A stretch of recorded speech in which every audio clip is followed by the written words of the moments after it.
خلق الله أبانا آدم من حمأة طين سواه وبث به روحا سر من أسرار الله علمه الأسماء جميعا سبحان العاطي بعطاء أسكنه في الجنة لكن إبليس الخادع أغوى فأنزله الله إلى الأرض ليعمرها ويعيش قضاء أنزله الله إلى الأرض ليعمرها ويعيش قضاء خلق الله أبانا آدم من حمأة طين سواه وبث به روحا سر من أسرار الله خلق الله أبانا آدم من حمأة طين سواه وبث به روحا سر من أسرار الله.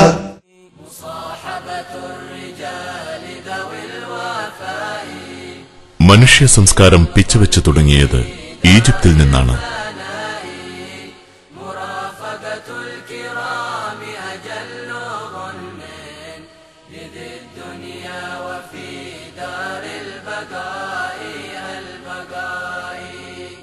അയ്യായിരം വർഷത്തെ മഹത്തായ ചരിത്രത്തിന്റെ ശേഷിപ്പുകൾ അടുക്കിവെച്ച മ്യൂസിയമാണ് നൈലിന്റെ പുത്രി.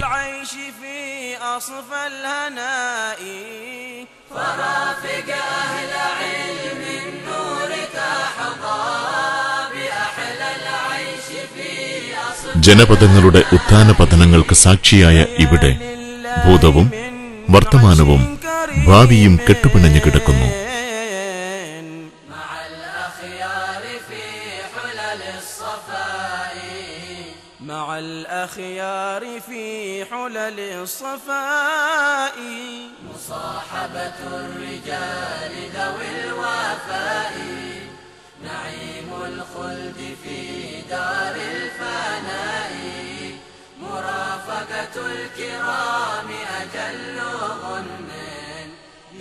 വടക്കൻ ആഫ്രിക്കയിൽ സ്ഥിതി ചെയ്യുന്ന സാമാന്യം വലിപ്പമുള്ള രാജ്യമാണ് ഈജിപ്ത്.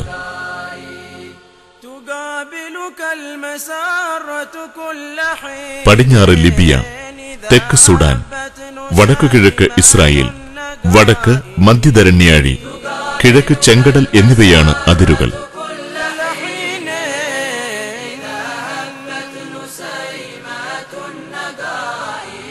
വടക്ക് കിഴക്കേ മൂലയിലുള്ള സീനായ് ഉപദ്വീപിലൂടെയാണ് ഈജിപ്ത് ഏഷ്യൻ രാജ്യമായ ഇസ്രായേലുമായി അതിരു പങ്കുവെക്കുന്നത്.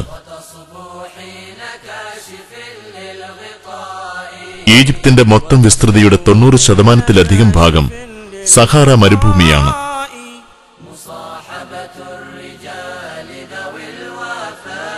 തെക്കുവടക്കായി ഒഴുകുന്ന നൈലിന്റെ തടത്തിലാണ് 99% ജനങ്ങളും താമസിക്കുന്നത്.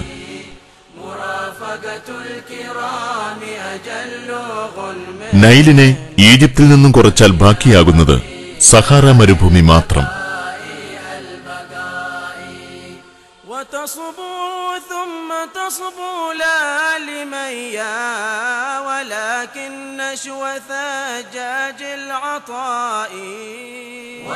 ഈജിപ്തിനെ നൈലിന്റെ പുത്രി എന്ന് പറയുന്നത് ഇക്കാരണം കൊണ്ടാണ്.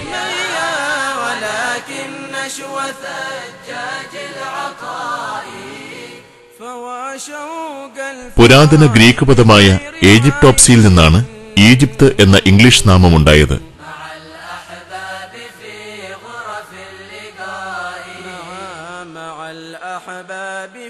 കടലിന് താഴെയുള്ള ദേശം എന്നാണ് ഏജിയൻ എന്നതിന്റെ അർത്ഥം.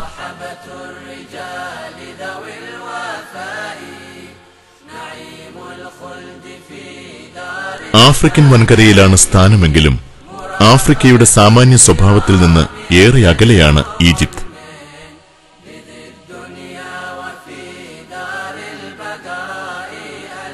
%99 ജനത്തിനും അറബി പൈതൃകമാണ്.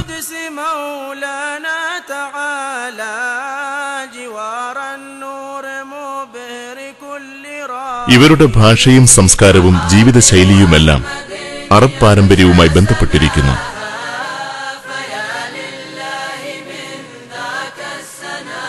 അറബിയാണ് ഔദ്യോഗിക ഭാഷ.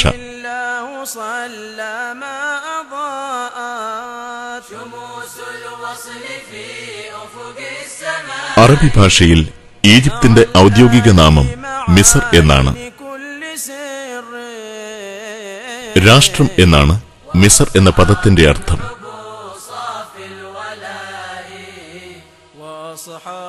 94% ജനങ്ങളും മുസ്ലിങ്ങളാണ്.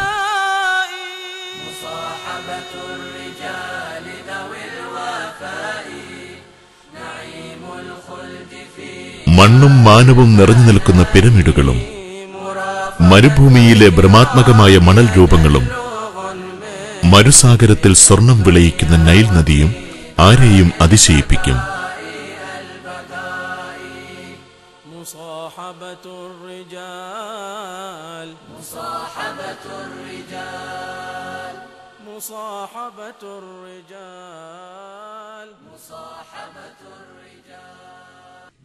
ചെങ്കടലിന്റെ അരുണ സൗന്ദര്യവും ഇസ്ലാമിക കലയുടെ സൗകുമാര്യവും ക്രിസ്ത്യൻ ശില്പവൈഭവവും കൊളോണിയൽ കാലത്തെ ആഭിജാത്യ ചിഹ്നങ്ങളും ഈജിപ്തിനെ സമ്പന്നമാക്കുന്നു.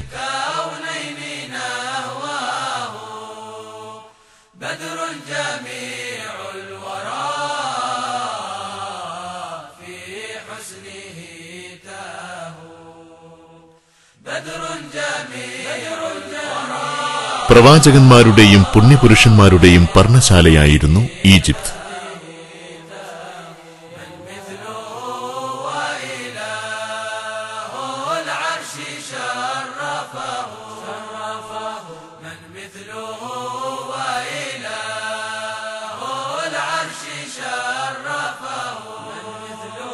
ജൂതരും ക്രിസ്ത്യാനികളും മുസ്ലിങ്ങളും ഒരുപോലെ ആദരിക്കുന്ന മൂസാ നബി ജനിച്ചതും വളർന്നതും പ്രബോധന പ്രവർത്തനങ്ങൾക്ക് തുടക്കം കുറിച്ചതുമായ മണ്ണ്.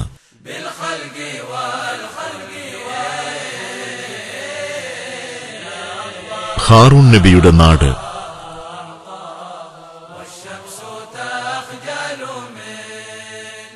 യൂസഫ് നബി ഭരിച്ച രാജ്യം.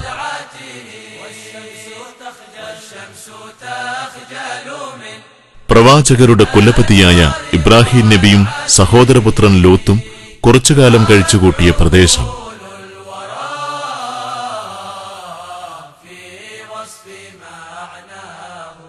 ഇസ്മായിൽ നബിയുടെ മാതാവായ ഹാജറിന്റെ ജന്മദേശം.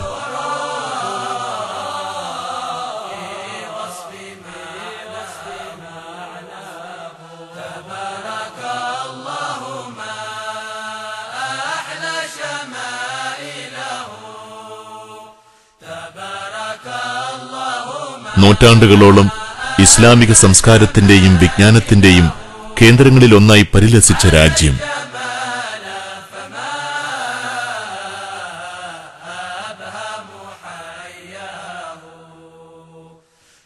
BC 10ാം സഹസ്രാബ്ദം മുതൽ ഈജിപ്തിൽ ആൾതാമസമുണ്ടായിരുന്നു.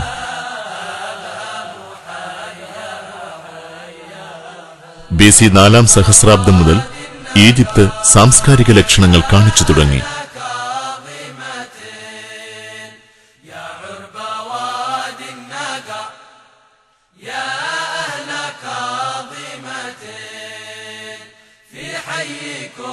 പിന്നീട് മഹത്തായ പുരാതന ഈജിപ്ഷ്യൻ സംസ്കാരം പിറന്നു.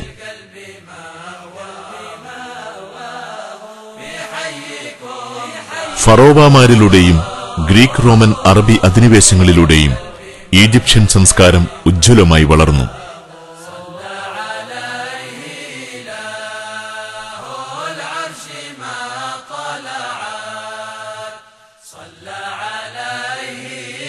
സൂയസ് കനാൽ എന്ന തന്ത്രപ്രധാനമായ കപ്പൽപാതയുടെ സാന്നിധ്യം യൂറോപ്യൻ ശക്തികളെ ഈജിപ്തിലെത്തിച്ചു.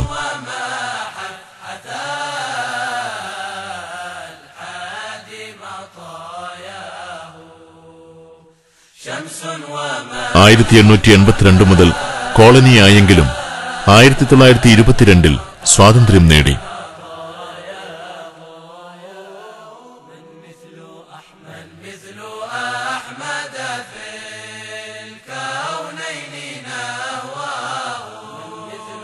(1953) പട്ടാള അട്ടിമറിയെ തുടർന്നാണ് ഈജിപ്ത് റിപ്പബ്ലിക്കായത്.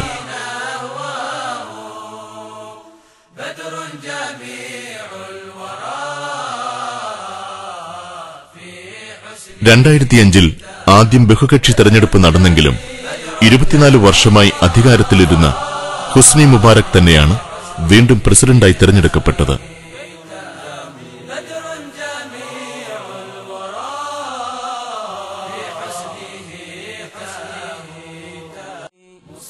രാജ്യം വൻ സാമ്പത്തിക പുരോഗതിയാണ് നേടുന്നത്.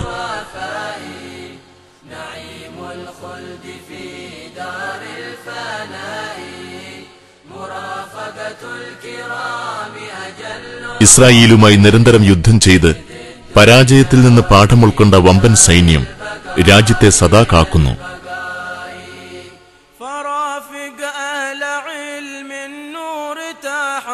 ഈ ജാഗ്രതയും സൈനിക സാന്നിധ്യവും ഈജിപ്തിലെങ്ങും കാണാം. മറ്റേത് രാജ്യത്തെക്കാളും ഇസ്ലാമിന്റെ മുദ്രകൾ ഈജിപ്തിലുണ്ട്.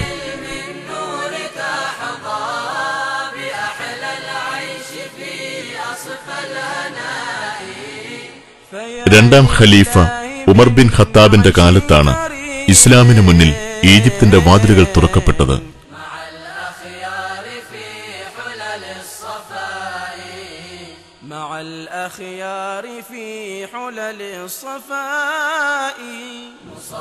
ക്രിസ്ത്യാനികളായ ഗ്രീക്കുകാരുടെ ഭരണമായിരുന്നു അന്ന്.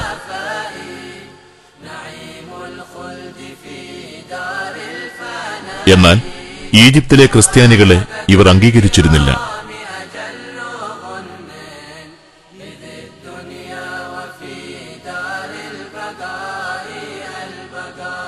പീഡനങ്ങളുടെയും കഷ്ടപ്പാടുകളുടെയും കാലം.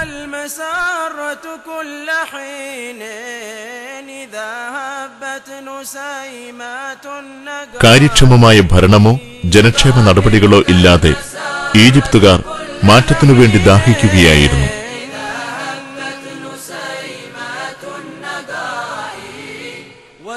ഇതേ സമയത്താണ് ഖലീഫ ഉമറിന്റെ നിർദ്ദേശപ്രകാരം സ്വഹാബി പ്രമുഖനായ അംർ ഇബ്നുൽ ആസിന്റെ നേതൃത്വത്തിലുള്ള സൈന്യം ബൈത്തുൽ മുഖദ്ദസ് ഉൾപ്പെടുന്ന പാലസ്തീൻ മോചിപ്പിച്ചത്.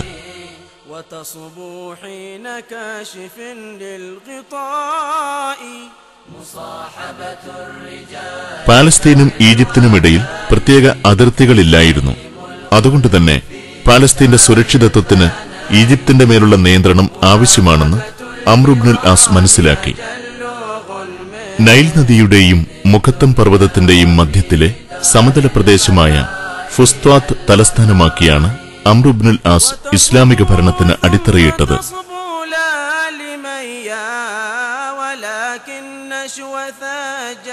ഇന്ന് ഈ പ്രദേശം ഓൾഡ് കൈറോ എന്നാണ് അറിയപ്പെടുന്നത്.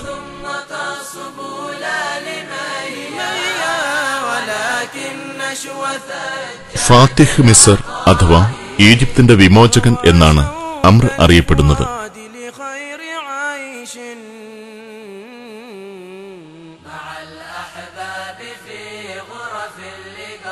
ഇസ്ലാമിക കാലഘട്ടത്തിന് മുമ്പ് തന്നെ അദ്ദേഹം ഈജിപ്തിലേക്ക് കച്ചവട യാത്രകൾ നടത്തിയിരുന്നു.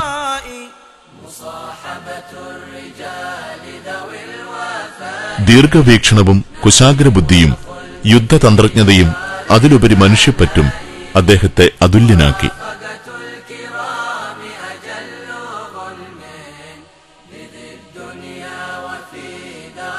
ലോകത്തെ നാലാമത്തെയും ആഫ്രിക്കയിലെയും ഈജിപ്തിലെയും ആദ്യത്തെയും പള്ളി നിർമ്മിച്ചത് അംർ ഇബ്നുൽ ആസ് ആയിരുന്നു.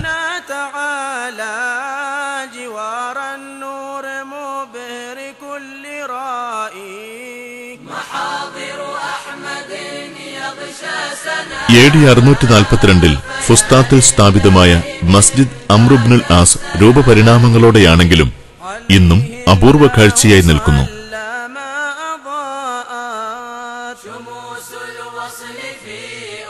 ഈജിപ്ത് കീഴടക്കി ഫുസ്താത്തിൽ താമസമാക്കിയ അംർ ഇബ്നുൽ ആസിന്റെ ടെന്റ് കെട്ടിയിടത്താണത്രേ പള്ളിയുണ്ടാക്കിയത്.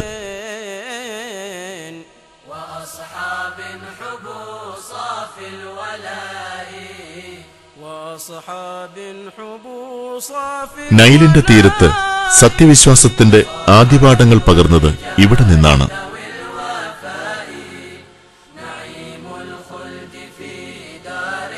പള്ളി ഒരു മതപാഠശാലയായി വളർന്നു. 5000 വിദ്യാർത്ഥികൾ ഇവിടെ പഠിച്ചിരുന്നതായി ചരിത്രം രേഖപ്പെടുത്തുന്നു.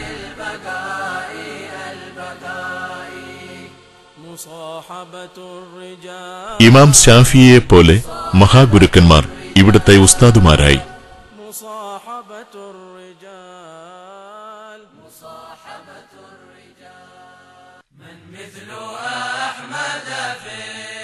അൽ അസ്ഹർ യൂണിവേഴ്സിറ്റി സ്ഥാപിതമാകുന്നതിന് 60 വർഷം മുമ്പ് തന്നെ മഹത്തായൊരു വിജ്ഞാന മുന്നേറ്റത്തിന്റെ പ്രഭവസ്ഥാനമായി ഈ മസ്ജിദ്.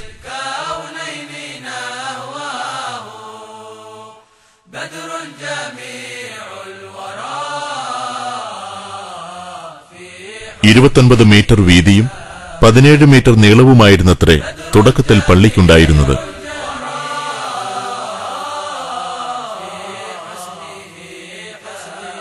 വിവിധ ഭരണകൂടങ്ങളും ഭരണാധികാരികളും പള്ളിക്ക് പുതിയ ഭാവവും രൂപവും നൽകി.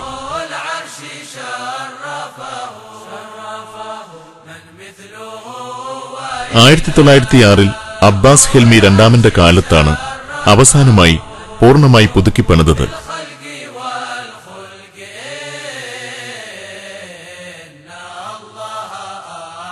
ഇസ്ലാമിക സംവിധാനത്തിന്റെ ഈജിപ്തിലെ ആദ്യ ഗവർണർ കൂടിയായിരുന്നു അംർ ഇബ്നുൽ ആസ്. മൂന്നാം ഖലീഫ ഉസ്മാൻ ഇബ്നു അഫ്ഫാന്റെ കാലഘട്ടത്തിൽ തൽസ്ഥാനത്ത് നിന്ന് മാറ്റപ്പെട്ടുവെങ്കിലും മരണവേളയിലും അദ്ദേഹം ആ സ്ഥാനത്തുണ്ടായിരുന്നു.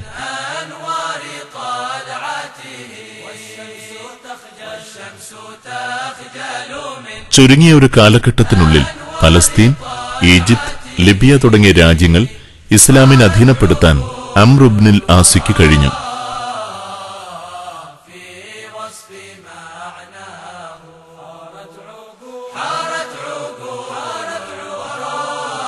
ഏതാനും വർഷം ഒമാനിലെ മുസ്ലിം ഭരണാധിപനായും ആ ധീരനായകൻ കഴിഞ്ഞിട്ടുണ്ട്. മദീന, ഡമാസ്കസ് എന്നിവ ആസ്ഥാനമാക്കിയുള്ള ഇസ്ലാമിക ഖിലാഫത്തിനായിരുന്നു പിന്നീട് ഈജിപ്തിന്റെ നിയന്ത്രണം. എന്നാൽ ക്രിസ്തബ്ദം 868 ഖലീഫ മൗമൂന്റെ കൊട്ടാരത്തിലെ അടിമയായിരുന്ന അഹമ്മദ് ഇബ്നു തുലൂൻ തന്റെ ചിറ്റപ്പന്റെ മരണശേഷം ഈജിപ്തിന്റെ സ്വതന്ത്ര ഗവർണറായി രംഗത്തുവന്നു.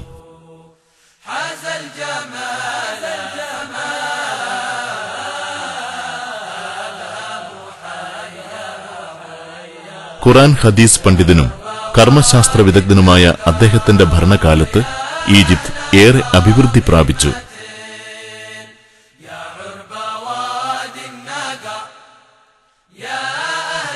ഫുസ്താത്തിന്റെ വടക്കുഭാഗത്ത് ഖതാ എന്ന പേരിൽ നഗരം സ്ഥാപിച്ച് അദ്ദേഹം രാജ്യതലസ്ഥാനം അവിടേക്ക് മാറ്റി.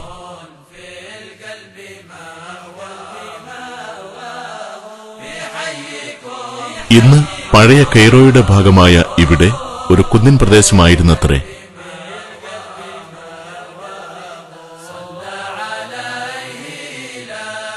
മൂസാ നബി അല്ലാഹുവുമായി ഇവിടെ വെച്ച് സംഭാഷണം നടത്തിയതായി വിശ്വസിക്കപ്പെടുന്നു. ആ കുന്നിൻ മുകളിലാണ് ഇബ്നു തുലൂൻ കൊട്ടാരവും പള്ളിയും ഉണ്ടാക്കിയത്.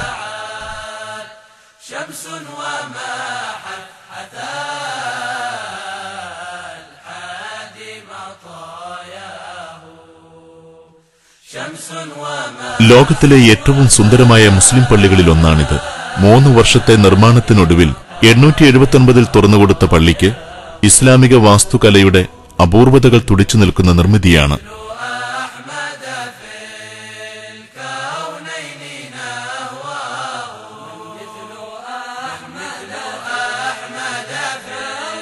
നീണ്ടു വിശാലമായി കിടക്കുന്ന പള്ളിച്ചെരുവുകളും വിശാലമായ നടുമുറ്റവും ഒരു കോട്ട പോലെ തോന്നിക്കുന്ന രൂപഭാവങ്ങളും 6.5 ഏക്കറിൽ സ്ഥിതി ചെയ്യുന്ന ഇബ്നു തുലൂൻ മസ്ജിദിനെ വ്യത്യസ്തമാക്കുന്നു.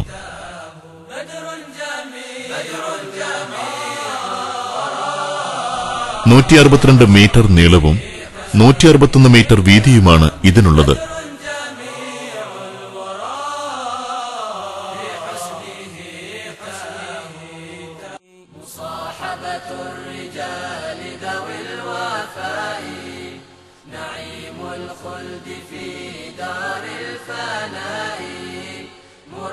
ഈ മിനാരം ഈജിപ്തിലെ സവിശേഷമായൊരു മുസ്ലിം നിർമ്മിതിയായി എണ്ണപ്പെടുന്നുണ്ട്.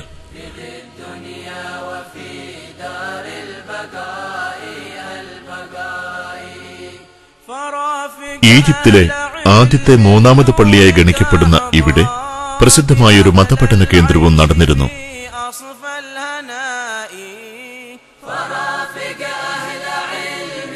എന്നാൽ 26 വർഷം മാത്രം നീളുന്ന തൂലൂൻ വംശത്തിന്റെ അന്ത്യത്തോടെ അവർ സ്ഥാപിച്ച തലസ്ഥാന നഗരം അപ്രസക്തമായി.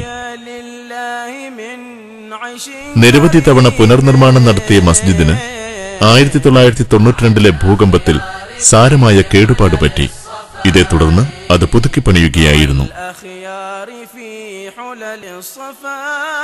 മുസ്ലിം ഈജിപ്തിന്റെ ചരിത്രം ഫാത്തിമികളുടെ ഭരണകാലത്ത് കൂടുതൽ പ്രോജ്വലിച്ചു നിൽക്കുന്നു.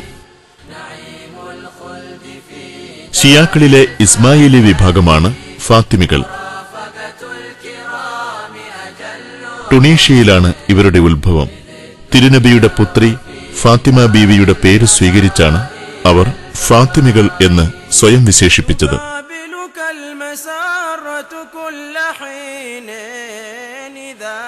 ഖലീഫ അൽ മുയ്സിലി ദീനില്ലായുടെ സൈന്യാധിപൻ ജൗഹറു സഖലിയാണ് 969 ഈജിപ്തിൽ ഫാത്തിമികൾക്ക് ആധിപത്യം നേടിക്കൊടുത്തത്.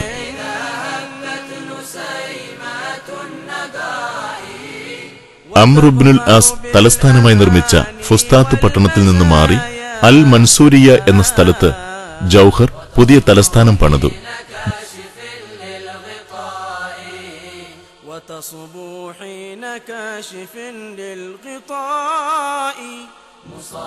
ജേതാവ് എന്ന അർത്ഥത്തിൽ പട്ടണത്തിന് ക്രിസ്തബ്ദം 973 അൽ കാഹിറ എന്ന് നാമകരണം ചെയ്തു. അതായിരുന്നു കെയ്റോ പട്ടണത്തിന്റെ തുടക്കം. ഉറങ്ങാത്ത നഗരമാണ് കെയ്റോ.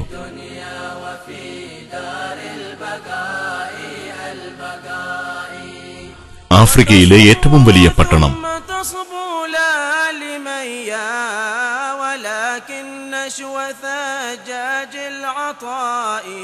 നൈലിന്റെ ഓളങ്ങളിലാണ് ഈ മഹാനഗരത്തിന്റെ ജീവൻ.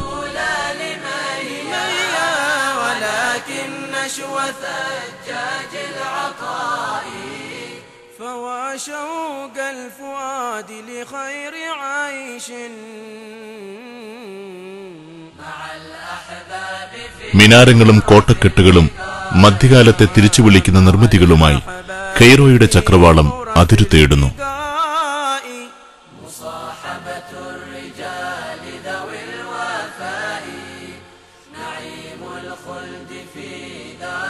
ഫറവോമാരും പ്രവാചകന്മാരും പുണ്യപുരുഷന്മാരും മാറി മാറി വന്ന ഭരണകൂടങ്ങളും സജീവമാക്കിയ മഹാനഗരിയാണിത്.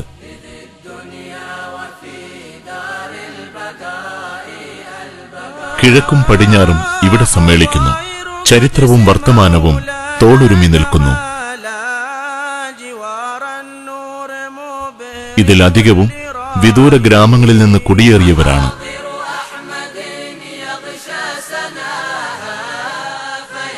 അലസമായി നിർമ്മിച്ച റോഡുകളിലെ ട്രാഫിക് ജാമും തിരക്ക് പിടിച്ച ഈജിപ്ഷ്യൻ ഡ്രൈവിംഗും മറക്കുമെങ്കിൽ കെയ്റോ സന്ദർശകനെ ഒരുപാട് തൃപ്തിപ്പെടുത്തും.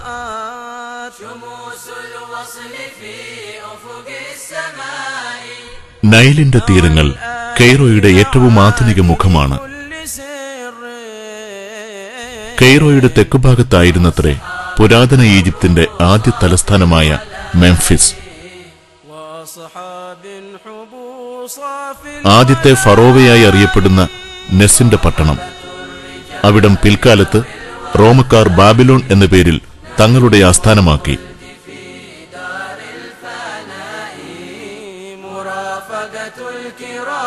മുസ്ലിങ്ങളുടെ മുഖ്യ തലസ്ഥാനമായ ഫുസ്താത്ത് ഇന്ന് ഓൾഡ് കെയ്റോ എന്നാണ് അറിയപ്പെടുന്നത്.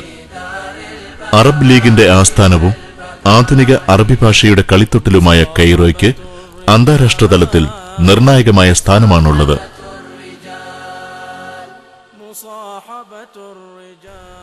കെയ്റോ പട്ടണത്തിന്റെ ഹൃദയഭാഗത്ത് ആധ്യാത്മിക സരണിയുടെ അടയാളമായി സയ്യിദ് ഇമാം ഹുസൈൻ പള്ളിയും മഖാമും സ്ഥിതി ചെയ്യുന്നു. ഈ പ്രദേശത്തെ ഇമാം ഹുസൈൻ എന്ന് തന്നെയാണ് വിളിക്കുന്നത്. ഇമാം ഹുസൈൻ എന്ന നാമം ഈജിപ്തുകാരന്റെ ഹൃദയത്തുടിപ്പാണ്. എയർപോർട്ടിൽ നിന്ന് 20 മിനിറ്റ് സഞ്ചരിച്ചു വേണം ഇമാം ഹുസൈനിലെത്താൻ. തിരുനബിയുടെ ഇഷ്ടഭാജനമായിരുന്ന പുന്നാരമോൻ ഒന്നുറക്കെ കരയുമ്പോഴേക്ക് ലോകത്തിന്റെ നായകനായ തിരു റസൂൽ ആ പുന്നാരമോനെ വാരിയെടുത്ത് ഉമ്മ വയ്ക്കുമായിരുന്നു. നിസ്കാരത്തിൽ സുജൂദിലായിരിക്കെ ഒരിക്കൽ പേരമകൻ ഹുസൈൻ നബിയുടെ തോളിൽ കയറിയിരുന്നു.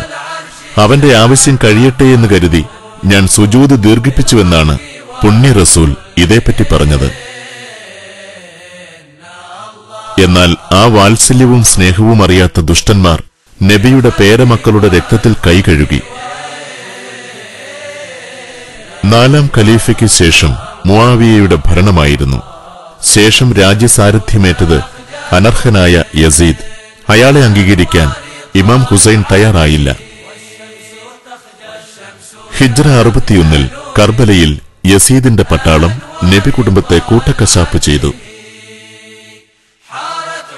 ഇമാം ഹുസൈനിന്റെ ശരീരം അംഗവിച്ഛേദം ചെയ്തു. ശിരസ്സറുത്ത് യസീദിന് സമ്മാനിച്ചു. ആ തിരുശരീരഭാഗങ്ങൾ പലതും കർബലയിൽ തന്നെ മറവ് ചെയ്യുകയായിരുന്നു. തലഭാഗം പലസ്തീനിലെ അസ്കലാനിയയിലായിരുന്നു കബറടക്കപ്പെട്ടത്. എന്നാൽ ഹിജ്റ 548 ഫ്രഞ്ച് ആക്രമണത്തിൽ വിശുദ്ധ ശിരസ് നഷ്ടപ്പെടാതിരിക്കാൻ കെയ്റോയിലേക്ക് കൊണ്ടുവരികയായിരുന്നുവെന്നാണ് പ്രബലാഭിപ്രായം. അഫ്ളു ബിൻ അമീറുൽ ജയ്ഷിന്റെ നേതൃത്വത്തിലായിരുന്നു ഇതെന്ന് ചരിത്രം രേഖപ്പെടുത്തുന്നു. ആ വിശുദ്ധ ശിരസ് അടക്കം ചെയ്ത കബറിടം ലോക മുസ്ലിങ്ങളുടെ സന്ദർശന കേന്ദ്രമാണ്. അൽ അസ്ഹർ പള്ളിയുടെ നേരെ എതിർഭാഗത്താണ് ഇമാം ഹുസൈൻ പള്ളിയും മഖാമും. ആത്മീയ പ്രഭാവം മുറ്റിനിൽക്കുന്ന മക്ബറ. താഴികക്കുടത്തിന് മുകളിൽ ദിവ്യജ്യോതിസിന്റെ സാന്നിധ്യമെന്നോണം പ്രകാശം വർഷിക്കുന്നു. ആളുകൾ തിരക്കുകൂട്ടി മക്ബറയിലെത്തുന്നു. കരഞ്ഞും പറഞ്ഞുമുള്ള ഖുർആൻ പാരായണങ്ങൾ. ദുഃഖഭാരമിറക്കിവയ്ക്കുന്ന ആബാലവൃദ്ധം ജനങ്ങൾ. താഴികക്കുടത്തിന്റെ ഉള്ളിൽ സ്വർണ്ണലിപിയിൽ ഖുർആൻ വചനങ്ങൾ, സ്വലാത്തുകൾ, അഹ്ലുബൈത്തിന്റെ പ്രകീർത്തനങ്ങൾ എന്നിവ കൊത്തിവെച്ചിരിക്കുന്നു. സിയാറത്തിനെത്തുന്ന സ്ത്രീകൾക്ക് പ്രത്യേകം സൗകര്യം ഏർപ്പെടുത്തിയിരിക്കുന്നു ഇവിടെ. മക്ബറയുടെ പരിസരത്തുള്ള പ്രത്യേക മുറിയിൽ തിരുനബിയുടെ പുണ്യശേഷിപ്പുകൾ സൂക്ഷിച്ചിട്ടുണ്ട്. പ്രവാചകരുടെ ഖമീസ്, സുറുമക്കോലുകൾ, വടികഷണം, വിശുദ്ധ കേശം, വാൾ എന്നിവയാണ് ഇവിടെയുള്ളത്. വിവിധ ഘട്ടങ്ങളിലായി പുതുക്കിപ്പണിതും കൂട്ടിച്ചേർത്തും പള്ളി വിശാലമാക്കിയിരിക്കുന്നു. ഏറ്റവും ഒടുവിൽ 1985 നവീകരണം നടത്തിയത്. വിശാലമായ പള്ളി ഏറെ സുന്ദരമായി അലങ്കരിച്ചിരിക്കുന്നു. 100 കണക്കിന് ദീപങ്ങൾ പള്ളിക്ക് പ്രത്യേക അഴകേകുന്നുണ്ട്.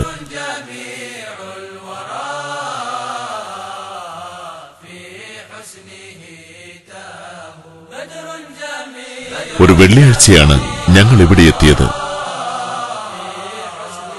ജുമാ നിസ്കാരാനന്തരം ഇവിടെ നടക്കുന്ന വിവിധ ത്വരീഖത്തുകളുടെ ജൽസകൾ ഏറെ ശ്രദ്ധേയമാണ്. നിരവധി ത്വരീഖത്തുകളുടെ അനുയായികൾ വെവ്വേറെ ഗ്രൂപ്പുകളായി ദിക്റുകളും പ്രകീർത്തനങ്ങളും ഉരുവിടുന്നു. ജുമുഅയ്ക്കെത്തിയ വിശ്വാസികൾ അതിൽ പങ്കുകൊള്ളുന്നു. പള്ളിയുടെ ചുറ്റുഭാഗവും വ്യാപാര സ്ഥാപനങ്ങളാണ്. ടൂറിസ്റ്റുകളുടെ ബഹളമാണ് അവിടെ. പ്രത്യേകിച്ചും പാശ്ചാത്യ രാജ്യങ്ങളിൽ നിന്നുള്ളവർ. പുലരുവോളം നീളുന്നതാണ് ഇമാം ഹുസൈനിലെ ഷോപ്പിംഗ്. കയറൂരിവിട്ട ടൂറിസ്റ്റുകളുടെ തള്ളിക്കയറ്റം ഈ വിശുദ്ധ ഭവനത്തിന്റെ മുറ്റത്തെ കളങ്കപ്പെടുത്തുന്ന കാഴ്ച ആരെയും വേദനിപ്പിക്കും. അസർ നിസ്കാരത്തോടെ സജീവമാകുന്ന കഫ്റ്റീരിയകളിലെയും കൊച്ചു ഹോട്ടലുകളിലെയും പ്രധാന ഉപഭോക്താക്കൾ യൂറോപ്യന്മാരാണ്. ഈജിപ്ത് സന്ദർശനത്തിന്റെ ഓർമ്മയ്ക്കായി കരുതി വയ്ക്കാവുന്ന സാധനങ്ങളാണ് ഇവിടെ കൂടുതലും വിറ്റുപോകുന്നത്. പിരമിഡുകളുടെ മോഡലുകളും ഫറോവമാരുടെയും മറ്റു രാജാക്കന്മാരുടെയും ശില്പങ്ങളും തൊട്ട് ഈജിപ്തിന്റെ സാംസ്കാരിക പൈതൃകം വിളിച്ചോതുന്നതാണ് ഗിഫ്റ്റ് സാധനങ്ങൾ.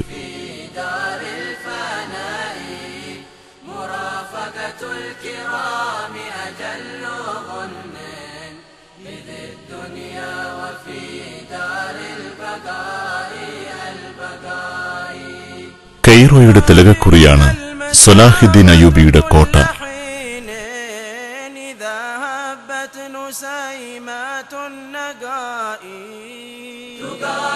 നൂറ്റാണ്ടുകളായി മഹാനഗരത്തിന്റെ കാവൽക്കാരനെ പോലെ മുഖത്തം മലയുടെ നെറുകയിൽ ഈ കോട്ടയുണ്ട്.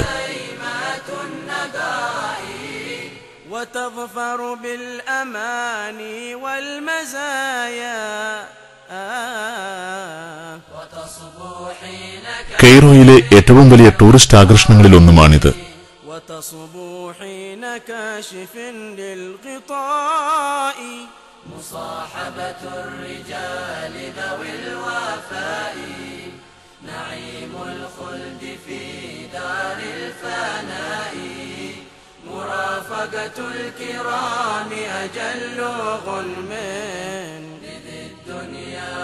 പോരാട്ടവീര്യത്തിന്റെയും ഭരണതന്ത്രജ്ഞതയുടെയും പര്യായമായിരുന്ന സലാഹുദ്ദീൻ അയ്യൂബിയെയാണ് കെയ്റോയുടെ സംരക്ഷണത്തിൽ ഈ സ്ഥലത്തിന്റെ പ്രാധാന്യം മനസ്സിലാക്കിയത്.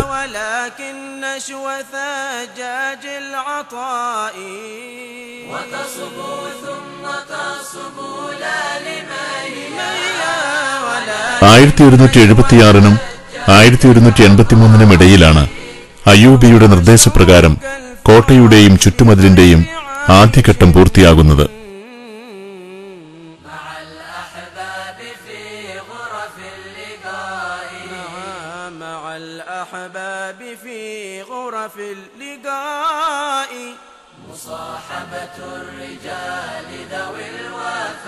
മുസ്ലിം ലോകത്ത് ചോരപ്പുഴയൊഴുക്കിയ കുരിശ് യുദ്ധകാലത്ത് കടന്നുകയറ്റം ചെറുക്കുകയായിരുന്നു അന്നത്തെ ലക്ഷ്യമെങ്കിലും കോട്ട പിൽക്കാലത്ത് ഈജിപ്തിന്റെ രക്ഷാകവചമായി മാറി.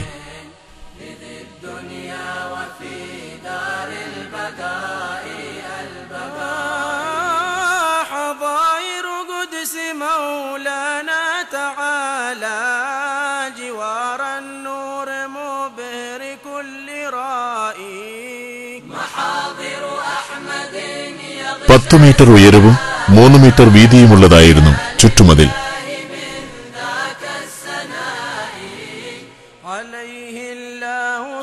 ആയിരത്തി 1193 സലാഹുദ്ദീൻ അയ്യൂബിയുടെ മരണശേഷമാണ് കോട്ടയ്ക്കുള്ളിലെ പ്രധാന കെട്ടിടങ്ങളും മറ്റുമുണ്ടാക്കിയത്.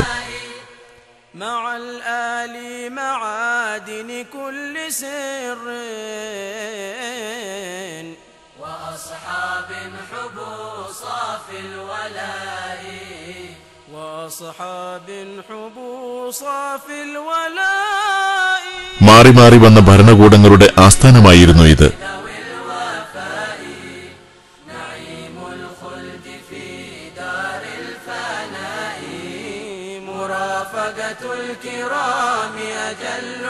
കോട്ടയ്ക്കുള്ളിലെ സുൽത്താൻ നാസിർ മുഹമ്മദ് മസ്ജിദിൽ ഇന്ന് നിസ്കാരമോ മറ്റാരാധനകളോ നടക്കുന്നില്ല.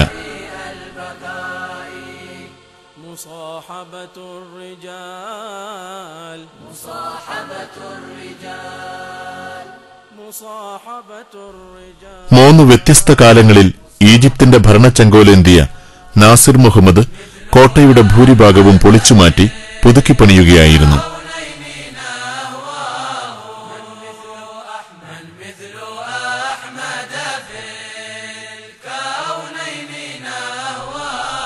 എന്നാൽ അദ്ദേഹത്തിന്റെ നിർമ്മിതിയിൽ ഇപ്പോൾ ബാക്കിയാകുന്നത് ഈ പള്ളി മാത്രമാണ്.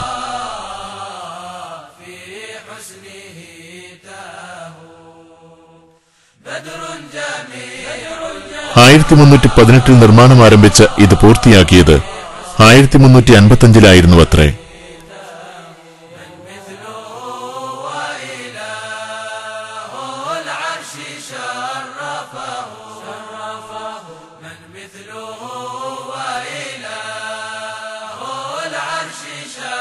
ഈജിപ്തിന്റെ ചരിത്രവും സംസ്കാരവും സൈനിക ശക്തിയുമൊക്കെ തുറന്നുകാട്ടുന്ന വിവിധ മ്യൂസിയങ്ങൾ ഇവിടെ ഒരുക്കിയിരിക്കുന്നു.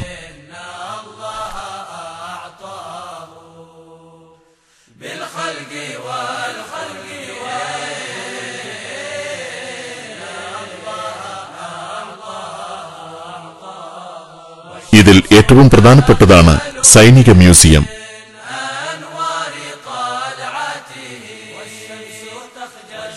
ഫറോവമാരുടെ കാലം മുതലുള്ള വിവിധ സമൂഹങ്ങളുടെ ചരിത്രവും അന്നത്തെ ജീവിത രീതികളും പുനഃസൃഷ്ടിച്ചിരിക്കുകയാണിവിടെ.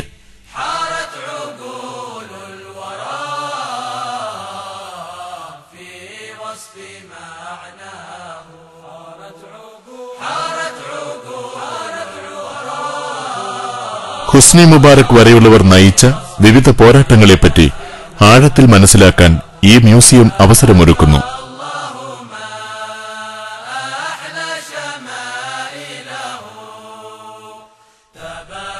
വിവിധ സുൽത്താൻമാരുടെയും ഭരണകർത്താക്കളുടെയും ജീവൻ തുടിക്കുന്ന ചിത്രങ്ങളുണ്ടിവിടെ.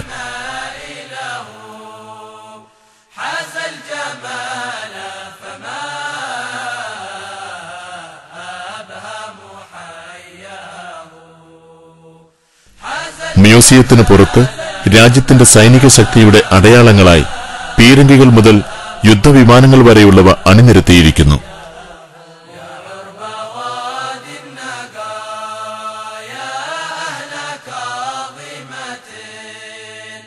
കോട്ടയുടെ ഒരു മൂലയിലുള്ള ചെറുതും എന്നാൽ സുന്ദരവുമായ പള്ളി ഞങ്ങളെ അത്ഭുതപ്പെടുത്തി.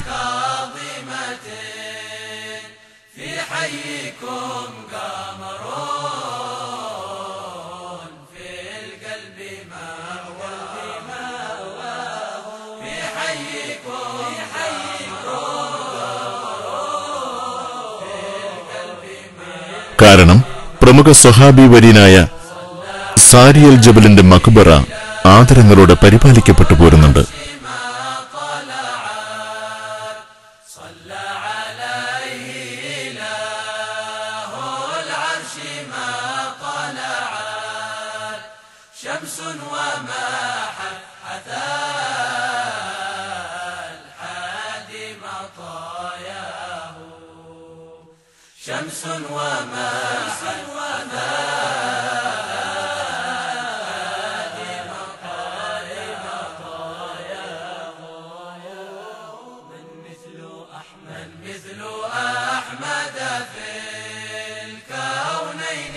മറ്റു നിരവധി മഹത്തുക്കളുടെയും മഖാമുകൾ കോട്ടയ്ക്കകത്തുണ്ടത്രേ.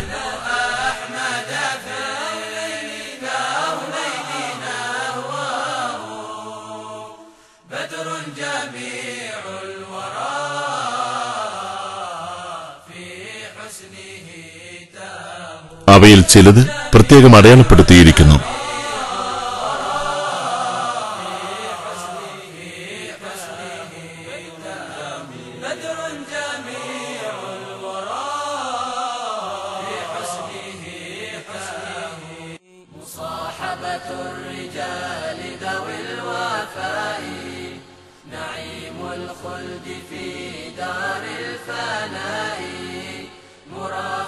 ഇവിടെയുള്ള പോലീസ് മ്യൂസിയം ഈജിപ്തിലെ നിയമപാലനത്തിന്റെ ചരിത്രം പറഞ്ഞു തരുന്നു.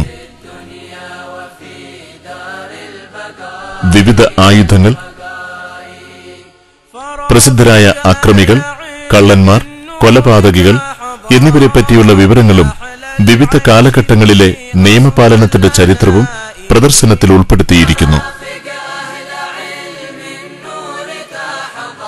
കോട്ടയ്ക്കകത്തേക്ക് കയറുമ്പോൾ മുഹമ്മദ് അലി പാഷ മസ്ജിദിന്റെ മിനാരങ്ങൾ നമ്മെ മാടി വിളിക്കും പോലെ തോന്നും.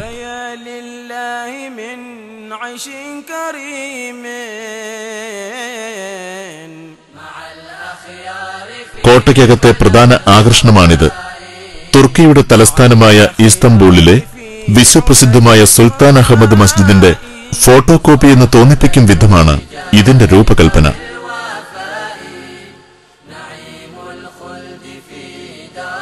1805 മുതൽ 1843 വരെ ഈജിപ്ത് ഭരിച്ച മുഹമ്മദ് അലി പാഷയാണ് ഇത് പണി കഴിപ്പിച്ചത്.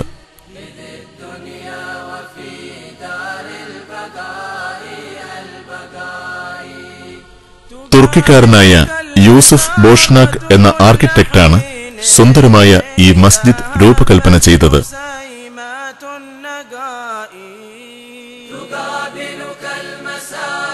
മുഹമ്മദ് അലി പള്ളിയുടെ പശ്ചാത്തലത്തിലുള്ള ഫോട്ടോ ഈജിപ്ത് സന്ദർശനത്തിന്റെ നിർബന്ധ സ്മരണയായി ടൂറിസ്റ്റുകൾ കരുതുന്നു. രാജാവിന്റെയും രാജ്ഞിയുടെയും ഒക്കെ വേഷത്തിൽ അവർ ഫോട്ടോയ്ക്ക് പോസ്റ്റ് ചെയ്യുന്നു. വിശാലമായൊരു നടുമുറ്റത്തിലൂടെയാണ് പള്ളിയിലേക്കുള്ള പ്രവേശന കവാടം. ഇതിനു ചുറ്റും അനേകം പില്ലറുകളിൽ പണിത വരാന്ത.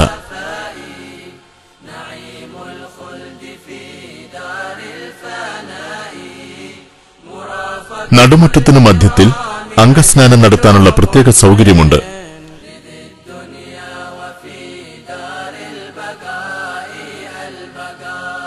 ഏറെ ശ്രദ്ധയിലും ശില്പഭംഗിയിലുമാണ് ഇത് നിർമ്മിച്ചിരിക്കുന്നത്. മുഹമ്മദ് അലി പള്ളിയിലേക്കുള്ള വാതിൽ കടക്കുമ്പോൾ വെളിച്ചത്തിന്റെ കണ്ണഞ്ചിപ്പിക്കുന്ന ദൃശ്യങ്ങളാണ് നമ്മുടെ മുന്നിൽ തെളിയുക.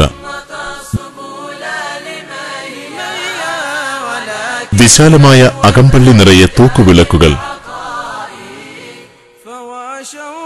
ആശ്ചര്യവും അത്ഭുതവും അടക്കാനാകാതെ സന്ദർശകർ ഇവിടെ ഏറെ നേരം ചിലവഴിക്കുന്നു.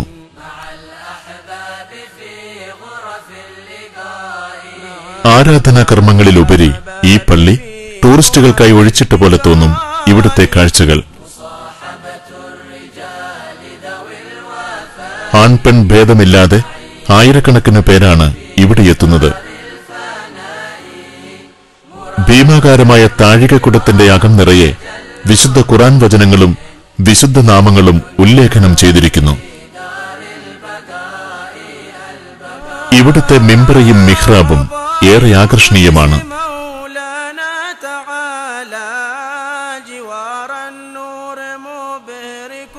ശില്പകലയുടെയും നിർമ്മാണ വൈഭവത്തിന്റെയും ഈ മാസ്മരിക ലോകം ആരെയും നിരാശപ്പെടുത്തില്ല.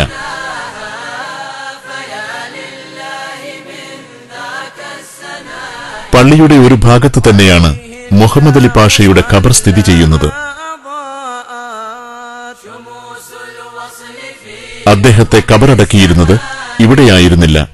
പക്ഷേ തന്റെ പിൻഗാമിയായ അബ്ബാസ് ഒന്നാമൻ ഭൗതിക ശരീരം പള്ളിയിലേക്ക് മാറ്റുകയായിരുന്നു അത്രേ.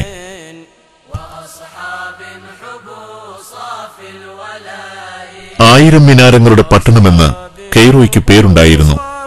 ഇപ്പോൾ മിനാരങ്ങളുടെ എണ്ണം 1000 മാത്രമല്ലെന്ന് ഇവിടെ നിന്നുള്ള കാഴ്ചകൾ ബോധ്യപ്പെടുത്തും.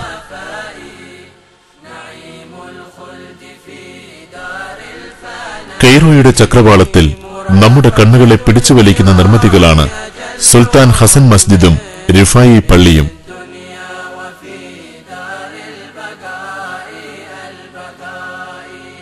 സലാഹുദ്ദീൻ സ്ക്വയർ എന്നാണ് ഈ പ്രദേശത്തിനു പേര്.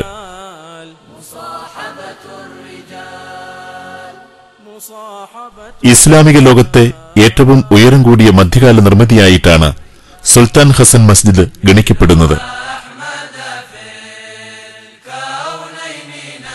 മംലൂക്ക് വംശത്തിലെ സുൽത്താൻ ഹസനാണ് ഈ പള്ളി പണി കഴിപ്പിച്ചത്.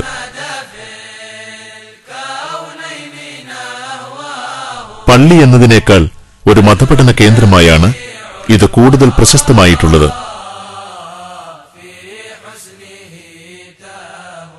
ആയിരത്തി 1356 മസ്ജിദിന്റെ നിർമ്മാണം ആരംഭിച്ചതെങ്കിലും വിവിധ കാരണങ്ങളാൽ 1363 മാത്രമേ പൂർത്തിയാക്കാനായുള്ളൂ. കൊത്തുപണികൾ കൊണ്ട് കമനീയമാക്കിയ പള്ളിയുടെ അകം മുഴുവൻ വിവിധ കാലിഗ്രാഫികളും കാണാവുന്നതാണ്. 40 വർഷം കൊണ്ട് പണി പൂർത്തിയാക്കിയ പള്ളിയാണ് റിഫായി മസ്ജിദ്.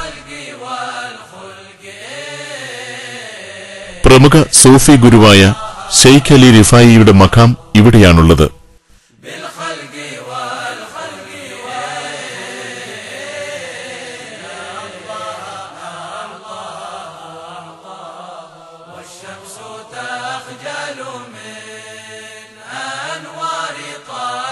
സ്വഹാബി വര്യനായ യഹ്യ അൽ അൻസാരിയുടെ അന്ത്യവിശ്രമസ്ഥാനം കൂടിയാണ് റിഫായി മസ്ജിദ് എന്ന് ചരിത്രരേഖകളിൽ കാണുന്നുണ്ട്.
ചിഹ്നങ്ങളും അടയാളങ്ങളും അക്ഷരങ്ങളാക്കുന്നവർ.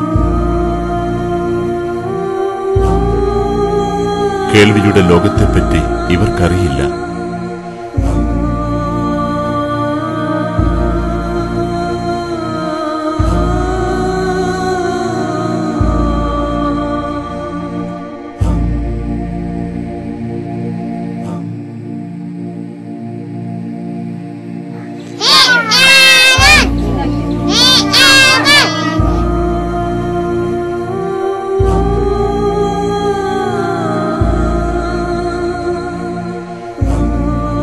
ശബ്ദപ്രപഞ്ചം അന്യമായവരുടെ വേദനകളും യാതനകളും ഇവരിൽ നിന്നും വായിച്ചെടുക്കാം.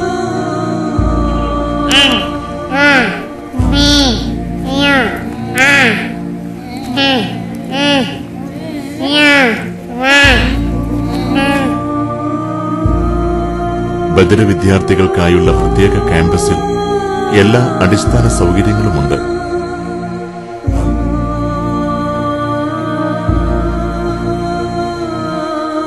എനിക്ക് 4 കുട്ടികളുണ്ട് ബസ്. അതിൽ ലാസ്റ്റ് ചെറിയ കുട്ടിയാണിത്.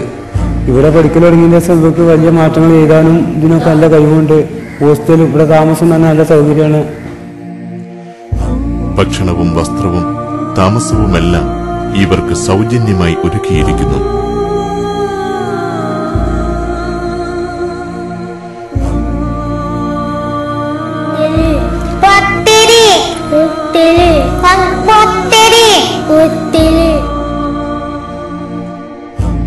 ബദരിതയെ തോൽപ്പിക്കാനുള്ള പ്രത്യേക പരിശീലനം വിദ്യാർത്ഥികൾക്ക് നൽകുന്നുണ്ട്.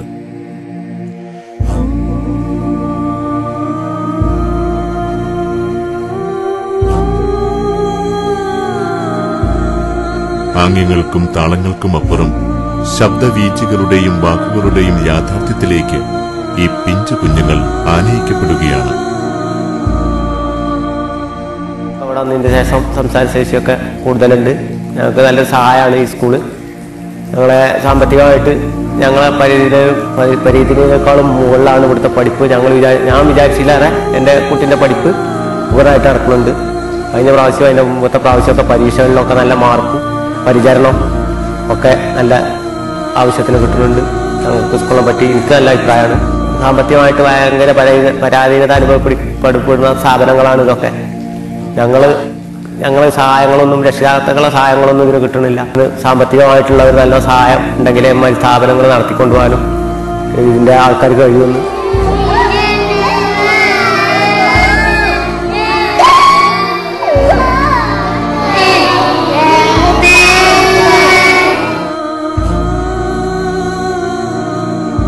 ഈ ജീവിതങ്ങൾക്ക് കരുത്തും കാമ്പുമായി നിൽക്കുന്നത് മഹദിൻ നൽകുന്ന കാരുണ്യത്തിന്റെ കൈനീട്ടമാണ്.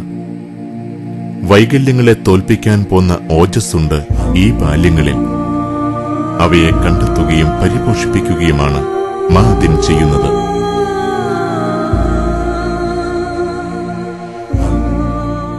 ഈ നിസ്സഹായരായ കുഞ്ഞുങ്ങൾക്ക് അന്നവും അറിവും നൽകുന്ന കാരുണ്യ യജ്ഞത്തിന് സഹൃദയരുടെ പിന്തുണ തേടുന്നു. ഒരു കുട്ടിയുടെ ഒരു വർഷത്തെ ചിലവുകൾക്ക് 13,500 രൂപയാണ് വേണ്ടത്. കൂടുതൽ വിവരങ്ങൾക്ക് ബന്ധപ്പെടുക. Public relations division, മഹദിൻ campus, സൊലാത്ത് Nagar, Malappuram. Phone 04832 738343 04832 737076.